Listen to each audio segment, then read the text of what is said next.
నిన్నటితో జూన్ 4తో ఈ రాష్ట్రంలో కూటమి ప్రభుత్వం అధికారం చేపట్టి సంవత్సరం రోజులైంది. ఈ నిన్నటి రోజున వైసీపీ నాయకులు వెన్నుపోటు దినం అని చెప్పి కార్యక్రమాన్ని నిర్వహించడం హాస్యాస్పదం. కానీ ఈ సంవత్సరం రోజుల్లో కూటమి ప్రభుత్వం ఈరోజు చంద్రబాబు నాయుడు గారి నాయకత్వంలోని తెలుగుదేశం పార్టీ ప్రభుత్వం అనేక రంగాలలో అభివృద్ధి సంక్షేమాన్ని చేసింది.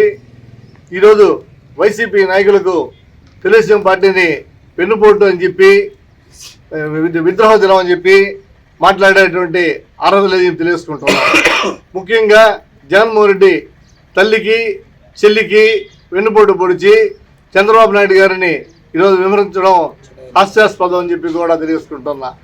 సొంత చిన్నాయిన్నే గొడ్డల పొడితో హత్య చేయించి ఘనత కూడా మా ముఖ్యమంత్రి నారా చంద్రబాబు నాయుడు గారిని తెలియజేసుకుంటున్నా. అలాగే మా యువ నాయకులు నారా లోకేష్ బాబు గారు ఈ రాష్ట్రాన్ని అన్ని రంగాల్లో ముందు తీసుకెళ్లిన ఉద్దేశంతో మహానాడులో 6 శాసనాలు ప్రవేశపెట్టి మహానాడు ద్వారా ఏకగ్రీవంగా ఆమోదం చెంది ఈ రాష్ట్రానికి దిశ చూపించేందుకు ఈరోజు నారా లోకేష్ బాబు గారి నాయకత్వంలో ముందుకు వెళ్తున్నామని తెలియజేసుకుంటున్నా. ఈ విధంగా రాష్ట్రంలో గతంలో వైసీపీ ప్రభుత్వం ఉన్నప్పుడు ఆంధ్ర రాష్ట్రానికి రాజధాని ఏది అంటే రాష్ట్రంలో భారతదేశంలో రాజధాని లేని రాష్ట్రం ఏదన్నా ఉందా అంటే ఒక ఆంధ్రప్రదేశ్ అనేది ముద్ర ఆనాడు పడింది. కానీ చంద్రబాబు నాయుడు గారు తిరిగి ముఖ్యమంత్రి అయిన తర్వాత ఇటు రాజధాని అమరావతి కానీ ఉత్తరాది ప్రజల జీవనమైనటువంటి పోలవరం ప్రాజెక్టు కానీ విశాఖ రైల్వే జోన్ కానీ కడప స్టీల్ ప్లాంట్ కానీ అనేక కార్యక్రమాలు తీసుకొచ్చి ఈరోజు రాజధాని నిర్మాణానికి కానీ పోలవరం ప్రాజెక్టుకి కానీ శ్రీకారం చుట్టారు. గతంలో రాజధాని లేని మన ఆదినాయకుడికి కానీ మాట్లాడే అర్హత లేని చెప్పి తెలియజేసుకుంటున్నా.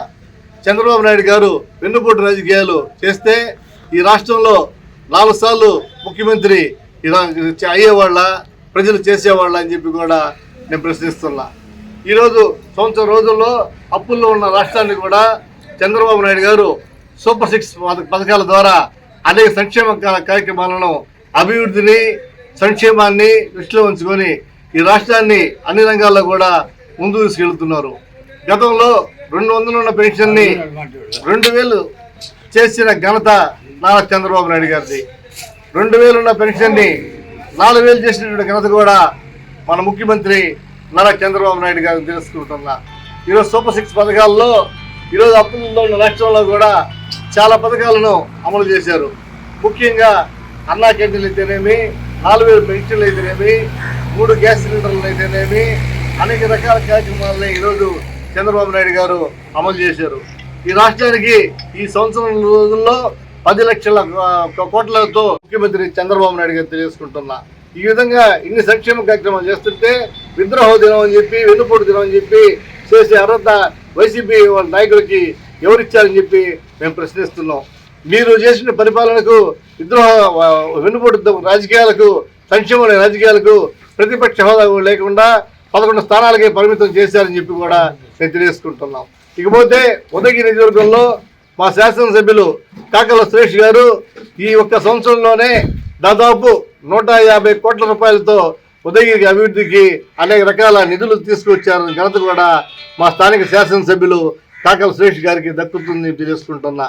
ఉదయగిరి టూరిజంకి ₹1 కోటి మంజూరు చేసి ఉదయగిరి టూరిజం హబ్గా మార్చాలనే ప్రయత్నంలో ఉన్నారు.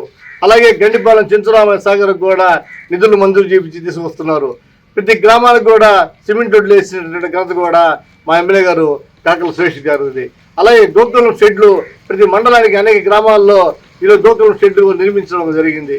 అలాగే బీసీ కార్పొరేషన్ ద్వారా, ఎస్సీ కార్పొరేషన్ ద్వారా, ఎస్టీ కార్పొరేషన్ ద్వారా, మైనార్టీ కార్పొరేషన్ ద్వారా అనేక రకాల రుణాలు కూడా ప్రతి మండలంలో కూడా మంజూరు చేయించి ఈరోజు మా ఎమ్మెల్యే గారు కూడా ముందుకు పోతున్నారంటే సంక్షేమంలో రాష్ట్రంలో చంద్రబాబు నాయుడు గారు, మన నియోజకవర్గంలో కాకల సురేష్ గారు, మా పార్లమెంట్ సభ్యులు వేమిరెడ్డి ప్రభాకర్ రెడ్డి గారి గురించి చూస్తే నేను పార్లమెంటులో 7 శాసనసభ నియోజకవర్గాల్లో 1000 ట్రై సైకిల్స్ దాదాపు 5 కోట్ల రూపాయలతో సొంత నిధులతో 1000 ట్రై సైకిల్స్ మంజూరు చేయించిన ఘనత మా పార్లమెంట్ సభ్యులు వేమిరెడ్డి ప్రభాకర్ రెడ్డి గారు దక్కుతుంది. అలాగే ఆయన విపిఆర్ ఫౌండేషన్ ద్వారా ఈరోజు అనేక గ్రామాల్లో పరిశుద్ధ వాటర్ కోసం మినరల్ వాటర్ దాదాపు 120 మినరల్ వాటర్ ప్లాంట్లను కూడా సొంత నిధులతో మంజూరు చేసిన ఘనత కూడా వేమిరెడ్డి ప్రభాకర్ రెడ్డి గారిది. అలాగే ఈరోజు వేమిరెడ్డి ప్రభాకర్ రెడ్డి గారు పార్లమెంట్ సభ్యులుగా పార్లమెంట్లో ప్రస్తావించి ఈరోజు కావుల దగ్గర 80,000 కోట్ల రూపాయలతో ఒక పరిశ్రమ వచ్చేదానికి కూడా ఆయన తెచ్చారు.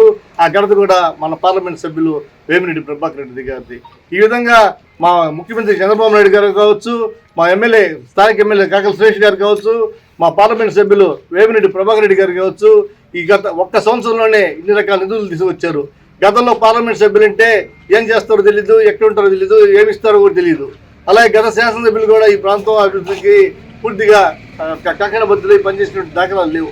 కానీ దానికి భిన్నంగా ఇన్ని రకాల అభివృద్ధి జరుగుతుంటే విద్రోహ దినం అని చెప్పి వీళ్ళు రోడ్ల మీదకి వచ్చినంత మాత్రాన నమ్మే స్థితిలో ప్రజలు లేరని చెప్పి తెలియజేసుకుంటూ ఇకనైనా మీ ప్రవర్తన మార్చుకుంటూ